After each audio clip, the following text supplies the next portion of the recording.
Yang seperti ini nggak cuma bisa didapatkan di Bali atau di Lombok aja loh fams. Dari pulau baratnya Indonesia juga bisa seru-seruan untuk melepas penat. Ini dia Pulau Sirandah dari Nagari Minang.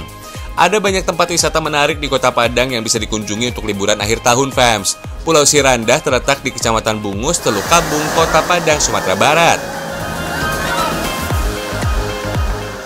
Pulau yang menjadi salah satu destinasi wisata unggulan di Sumatera Barat ini lebih dekat dicapai dari Sungai Pisang. Lokasinya sekitar 60 km dari Kota Padang, bisa ditempuh dengan kendaraan roda 4 selama 1,5 jam.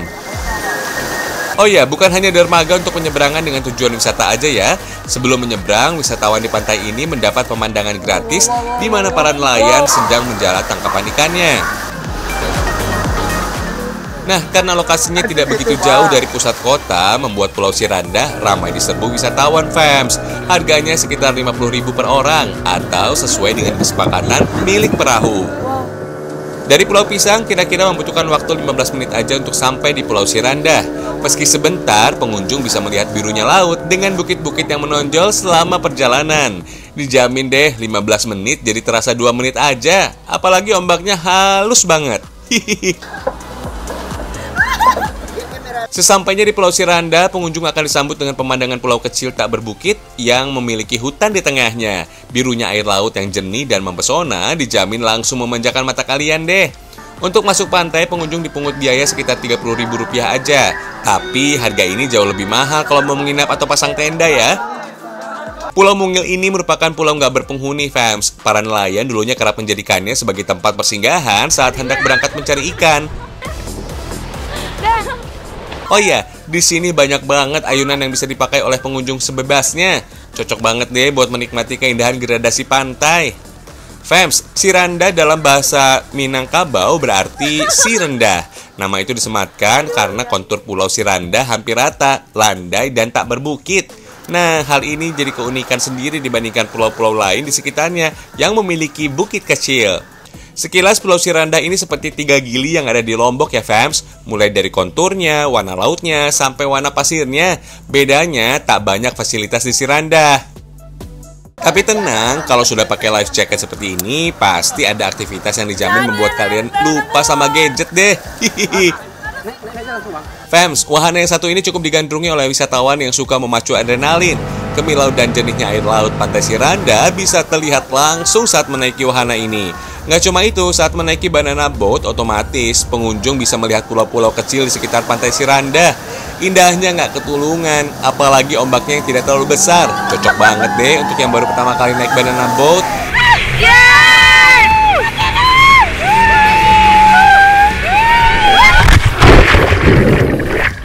Kalau jatuh, jangan khawatir fams. Pulau Sirandah memiliki pantai yang landai kok. Jangankan dewasa, anak-anak aja aman banget kalau pengen melipir sedikit ke tengah laut. Eits, tapi tetap diawasi ya.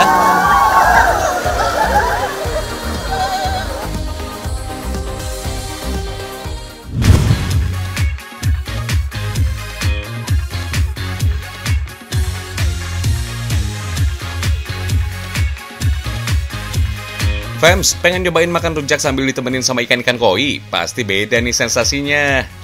Makan rujaknya sih di dalam kolam dengan ketinggian airnya cuma 10 cm saja. Sebelum masuk ke dalam kolam, kalian wajib cuci kaki dulu di cairan antiseptik ya fams, biar air kolamnya tetap nyaman buat berenang ikan. Selain itu, kalian juga bisa berinteraksi dengan kasih makan ikannya. Seru kan? Pakai pakan jenis pelet pastinya, jangan pakai rujak. Lanjut pesen makanan fams. Selain rujak buah juga ada es cendol durian. Dijamin makin lahap makannya. Rasa buah yang segar dengan bumbu rujak yang manis pedas pasti bikin betah seharian di dalam kolam. Konsep makan rujak dengan ikan koi ini bisa kalian dapetin saat berkunjung ke kafe rujak buah di daerah Labu Baru, Pekanbaru. Harga makanannya juga masih terjangkau fams, mulai dari 15 ribuan rupiah aja. Yuk berangkat!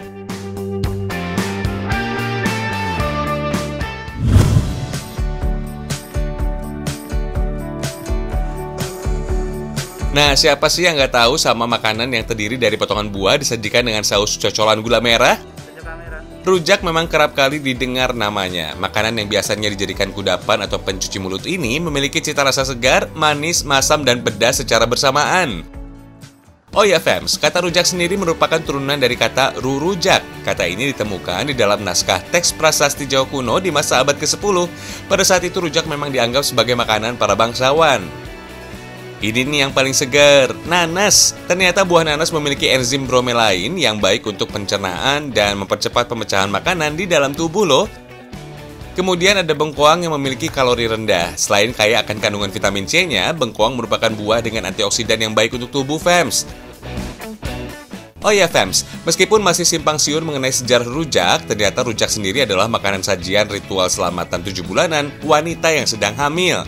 Kalau rujak yang disajikan rasanya manis menandakan bahwa bayi yang dikandung adalah perempuan. Sedangkan rujak yang disajikan rasanya sepat atau pahit menandakan anak yang dikandungnya adalah laki-laki. Tapi seiring berjalannya waktu, rujak banyak diminati orang.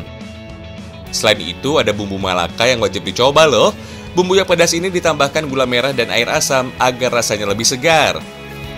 Oh ya fams, ternyata rujak pernah disajikan kepada para tamu resepsi diplomatik peringatan Hari Kemerdekaan Republik Indonesia di Beijing loh. Acara ini diselenggarakan pada bulan September 2018. Sebagian besar dari ratusan tamu undangan tersebut adalah para diplomat dan para ahli dari negara-negara sahabat fams. Dan yang lebih mengejutkan, hampir semua tamu suka dengan hidangan rujak khas Indonesia ini. Gimana? Sudah ada inspirasi untuk menyegarkan siang kalian yang panas benderang kan?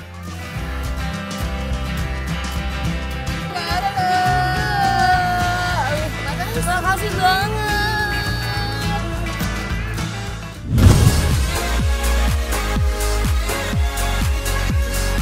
Kalau rujak yang satu ini bisa juga jadi alternatif kudapan yang segar-segar. Kita kenalin nih sama rujak mie, kuliner segar dari Palembang. Rujak mie adalah kuliner khas Palembang, terdiri dari potongan pempek, tahu goreng, tauge, mie, timun, dan tentunya cuko pempek. Biasanya mie yang dipakai satu warna, tapi kali ini kita pakai dua warna, warna merah dan hijau. Gimana? Cantik dan mempesona kan rujak mie-nya? Yang bikin beda nih, rujak mie di kedai tidak memakai pempek dari ikan, gantinya memakai udang. Warna oranye kemerahan disebabkan terdapat campuran udang. Soal rasa sama-sama enak kok fams. Bahan untuk membuatnya sama dengan pempek pada umumnya.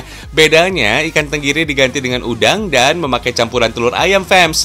Daging udang giling kita tekan dan hancurkan dulu. Habis itu kasih kocokan telur. Aduk hingga adonan agak berair. Baru deh tambahkan tepung terigu. Aduk hingga adonan menjadi padat. Tinggal kita bentuk pempeknya. Biasanya pempek udang dibentuk lenjar dan kapal selam kecil. Terakhir rebus pempek sampai matang supaya adonan pempek udang nggak terlalu lembek. Karena rujak mie memakai pempek yang garing, maka kita goreng pempek udang sampai teksturnya renyah. Sekarang kita bikin mie warna-warni fams. Ada tepung terigu, garam, gula, serta buah dan sayur sebagai pewarna alami makanan. Oh ya fams, tren mie sehat dengan campuran aneka buah dan sayur ternyata sudah dikenal masyarakat Indonesia sejak tahun 2011. Sampai sekarang, mie sehat masih terus populer tuh. Bikin mie sehat ini gampang banget. Buah naga, sawi, dan daun pandan dihaluskan dengan blender. Tinggal campur tepung terigu deh. Aduk-aduk sampai adonan kalis. Habis itu cetak dengan alat pembuat mie. Bentuk mie di belahan dunia berbeda-beda fams. Misalnya di Asia, umumnya mie berbentuk keriting atau gepeng. Kalau mie dari Eropa, tepatnya Italia yang berbentuk pasta dan punya tekstur kering saat mentah. Kalau udah gini tinggal direbus deh.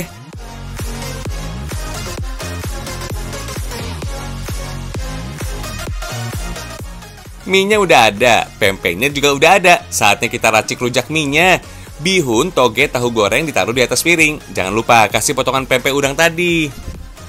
Biar makin sempurna, kita kasih cuko. Widih, mantul abis fams. Nggak cuma bentuknya aja yang menarik mata. Pas masuk ke dalam mulut, langsung terasa enaknya. Pokoknya mantap betul deh. Soal harga, don't worry be happy. Nggak bakal nguras dompet kok. Seporsi rujak mie ini hanya 10-15 ribu rupiah aja. Gimana? Murse alias murah sekali kan fams?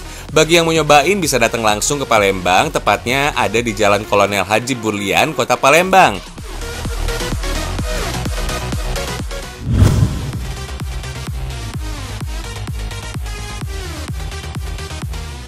Wah, banyak banget nih. Gak heran fams, 70% wilayah Indonesia berupa perairan. Makanya pada tahun 2019 lalu, Indonesia menduduki peringkat ketiga sebagai penghasil ikan terbesar di dunia setelah Cina dan India. Sebelum diekspor, ikan harus disimpan dengan baik supaya tidak mudah rusak. Tapi sebagian lainnya diolah menjadi pindang sebagai salah satu cara pengawetan. Nah, yang biasa digunakan adalah ikan layang. Di daerah Muncar, Banyuwangi terkenal dengan pengolahan ikan pindang tuh. Nggak cuma bisa dikonsumsi oleh masyarakat sekitar Banyuwangi aja, kebanyakan pindang ini dikirim ke seluruh Jawa Timur, fams. Dalam sehari, lebih dari 7 ton ikan layang yang diolah menjadi pindang. Berbeda dengan teknik pengawetan ikan lainnya, pindang ini tidak perlu dibersihkan isi perutnya. Dalam segi teknologi pengawetan makanan, pindang ini termasuk dalam produk setengah diawetkan. Hal ini bisa terlihat dari teksturnya yang masih basah, jadi pindangan ini hanya tahan sekitar 4-7 hari aja. Nggak hanya ada pindang layang, fams, tapi ada pindang tongkol juga. Nah, karena saat ini lagi nggak musim panen ikan tongkol, biasanya nelayan setempat menyimpan stok tongkol dalam bentuk beku. Selanjutnya ada pindang deh. Berbeda dengan pindang layang, dalam satu loko atau besek hanya diisi 1-2 ekor ikan tongkol, tergantung ukurannya, fams. Oh ya, ikan tongkol sendiri merupakan salah satu jenis ikan laut yang banyak ditemukan di perairan Indonesia. Ikan yang dikenal dengan nama skipjack ini menjadi komoditas ekspor andalan negara kita setelah ikan tuna loh. Kandungan ikan jenis ini nggak kalah dari ikan laut lainnya. Ikan tongkol mengandung protein, asam lemak omega 3, dan antioksidan. Fams, pemindangan ini menggunakan teknik perebusan dengan garam. Kalau soal rasa sih, nggak terlalu asin kok, jadi masih bisa diolah, jadi aneka masakan. Oh iya, katanya perebusan dengan air garam sudah cukup untuk mematikan bakteri yang ada pada ikan, jadi nggak cepat busuk deh. Setelah direbus, ikan juga harus didiamkan selama semalam agar kulitnya kering dan mengkilat. Kemudian baru bisa dijual deh.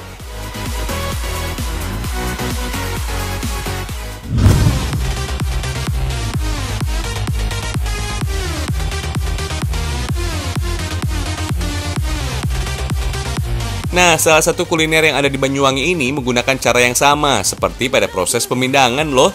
Bukan bagian pengikatannya, tapi hasil perebusan pindangan dimanfaatkan sebagai bahan baku rujak kelang, fams. Makanan khas pesisir Banyuwangi ini bisa didapat di Dusun Kerajaan Tembok Rejo, Muncar, Kabupaten Banyuwangi. Kalau dari pusat kotanya sih bisa ditempuh kurang lebih 45 menit perjalanan. Masih banyak yang belum mengenal kuliner satu ini. Popularitasnya hanya sebatas lokalan saja, tapi rasanya nggak kalah nikmat sama kuliner yang sudah melegenda di sekitaran Banyuwangi loh. Seperti rujak lainnya, rujak kelang terdiri dari potongan buah yang dicacah dan dicampur dengan kuah pindang ikan yang hangat. Biar lebih nikmat, biasanya dilengkapi dengan potongan tahu goreng, cingur sapi, dan kutil atau sebutan masyarakat sekitar dalam menyebutkan cireng. Walaupun bentuknya sederhana, jangan tanya soal rasa, fams. Cita rasanya sangat khas, pedas, asam, asin, segar. Bisa didapatkan dari seporsi rujak kelang. Dijamin gak bisa berhenti ngunyah deh. Yang membuat istimewa sekaligus khas dari rujak kelang adalah kuahnya, fams. Kuah rujak kelang dibuat dari ikan tongkol yang isi perutnya sudah dibersihkan terlebih dahulu. Selanjutnya ikan ini direbus kurang lebih 4 jam lamanya. Uniknya kuahnya gak terasa amis loh. Soalnya ikan tongkol yang digunakan merupakan ikan pilihan yang masih segar. Fams, biasanya rujak kelang dibuat sangat pedas. Tenang, kalau yang gak suka pedas, cabenya bisa disesuaikan kok. Kemudian ditambahkan potongan timun, mangga, dan tahu. Untuk petis ikannya sendiri juga dipilih dengan kualitas terbaik. Sip, seger banget nih pastinya.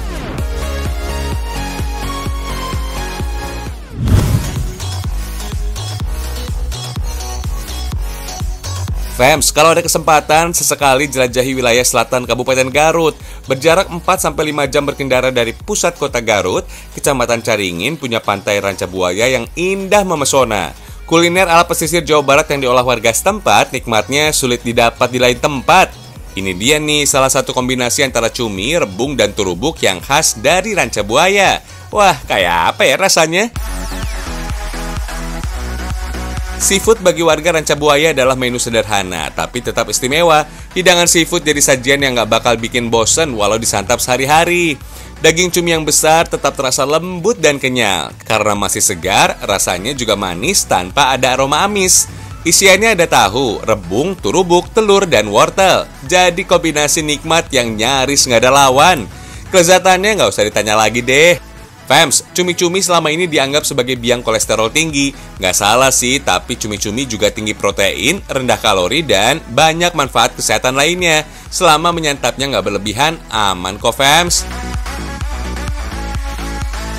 Ini dia nih bahan untuk membuat olahan cumi ala Ranca Buaya. Selain cumi-cumi, rebung dan turubuk jadi bahan utamanya. Kalau rubung asalnya dari tanaman bambu, berbeda dengan turubuk yang berasal dari tanaman mirip tebu. Dua-duanya belum tentu nih mudah didapat di kota kamu. Berada di tepi laut selatan Jawa Barat yang berbatasan langsung dengan Samudra Hindia, kekayaan laut dari sini nggak usah ditanya lagi. Terutama untuk bahan makanan lautnya, hasil tangkapan nelayan dari wilayah laut Kecamatan Caringin dijamin segar berkualitas. Lihat aja nih, cumi-cuminya besar-besar banget kan, fams? Nah, ini nih yang disebut dengan turubuk. Turubuk adalah bunga tanaman yang batangnya beruas-ruas seperti tebu. Makanya, fams, turubuk juga sering disebut dengan istilah bunga tebu. Bagian dalam yang terbungkus pelepah daun atau klobot inilah yang bisa dikonsumsi. Bentuknya memanjang dengan tekstur lembut dan ambyar. Tunas muda batang pohon bambu inilah yang biasa disebut dengan rebung. Penduduk Indonesia, bahkan Asia pada umumnya, memang sering memanfaatkan rebung sebagai bahan pangan. Rebung menjadi sayuran yang cukup disukai. Teksturnya renyah, manis, dan punya aroma yang khas. Sayangnya, fams, mengolah rebung nggak bisa sembarangan. Selain nggak semua bagiannya bisa dimasak, rebung juga nggak boleh dimakan langsung mentah-mentah. Bahaya, fams, karena mengandung senyawa racun sianida. Tapi kalau sudah dicuci dan direbus matang sebelum diolah, aman kok. Olahan cumi dengan variasi isi di dalamnya juga populer dalam sajian menu ranah Minang. Dengan bumbu kuning ala gulai, isian cumi biasanya berupa campuran tahu dengan telur. Tapi berhubung ini sajian dari selatan Garut, Jawa Barat, isiannya menyesuaikan dengan selera lidah lokal. Selain pakai irisan rebung rebus, pakai juga turubuk yang dihancurin, fams. Oh iya, mengacu pada teksturnya yang lembut seperti sponge dan sekilas mirip telur ikan, turubuk sering disebut juga dengan telur tebu. Turubuk punya rasa original yang mirip seperti jagung manis, dengan tekstur yang lebih lembut. Selain dihancurkan untuk isian cumi, turubuk juga nikmat dibakar tanpa bumbu. Sip lah, terakhir tinggal rebus cumi, isi hingga masak bersama bumbu selama sekitar 20 menitan aja. Wanginya mantap loh.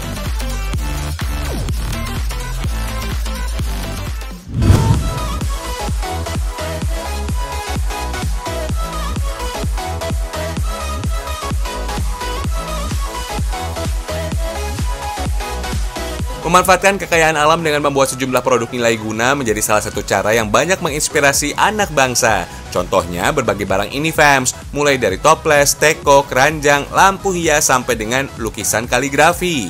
Siapa sangka di balik bentuk dan fungsinya yang ciamik, kerajinan ini dibuat dari bambu, fams. Sebagai jenis tanaman liar yang mudah ditemukan, bambu sudah dimanfaatkan manusia sejak dulu. Berada di Kecamatan Wanasari, Kabupaten Tegal, Jawa Tengah, pembuatan produk bambu ini tergabung dalam kelompok usaha bernama Wana Sejahtera Glonggo. Produksi kerajinan bambu ini sudah ada dari tahun 2017 lalu, berawal dari hobi kelompok warga dalam dunia kreatif hingga timbul ide untuk fokus dalam produksi secara berkala. Pemilihan media bambu sebagai bahan dasar mengingat Kecamatan Wanasari adalah salah satu lokasi dengan pasokan bambu yang cukup banyak. Jenis bambu yang digunakan yaitu bambu hitam dan apus. Jenis ini memiliki kualitas baik, tebal, dan tahan akan rayap. Dari sejumlah pilihan produk bambu, teknik anyaman masih mendominasi seperti pembuatan toples bambu ini, fams. Dimulai dengan pembuatan kerangka toples. Bahan kerangka dibuat dari bambu dengan ketebalan tertentu yang berfungsi untuk membuat bentuk toples presisi. Lanjut dengan menyiapkan bahan anyaman dari proses sayatan tipis pada bagian permukaan bambu. Teknik ini membutuhkan skill tinggi untuk menghasilkan sayatan bambu dengan ketebalan yang sama. Setelah kerangka selesai, lanjut dengan mengaplikasikan anyaman sampai toples terbentuk. Rapikan tiap sisi toples. Untuk produk lukisan bambu menggunakan teknik pahat seperti ini, fams. Mengandalkan sebuah pisau, bagian permukaan bambu kemudian diukir menjadi berbagai macam gambar. Sebelum diukir, tempelkan pola karakter dari kertas yang akan dibuat, fams. Setelah itu, ukir permukaan bambu mengikuti garis gambar yang ada. Pengukiran gak bisa sembarangan, fams. Ada beberapa tahap untuk membuat gambar sempurna. Satu buah ukiran bambu ini hanya membutuhkan waktu sekitar 3 jam saja. Dalam sebulan, tempat ini bisa menghasilkan sekitar 200 produk. Fams, produk berbahan bambu selama ini kerap dipandang sebelah mata. Padahal jika dibuat dengan mengedepankan seni yang tinggi, multiguna, dan berbeda. Bukan tidak mungkin, fams, kerajinan bambu bisa menembus pasar internasional. Seperti sejumlah UMKM yang ada di Jawa Tengah dan Jawa Barat, yang bisa mendistribusikan produk bambu mereka sampai ke Amerika Serikat, Fiji, dan sejumlah negara Eropa lainnya. Produk kerajinan bambu ini sudah dikirim ke seluruh wilayah Jawa Tengah, fams. Harga satu produk bervariasi mulai dari 15.000 sampai dengan 5 juta rupiah, tergantung dari besar kecil dan kerumitan produk.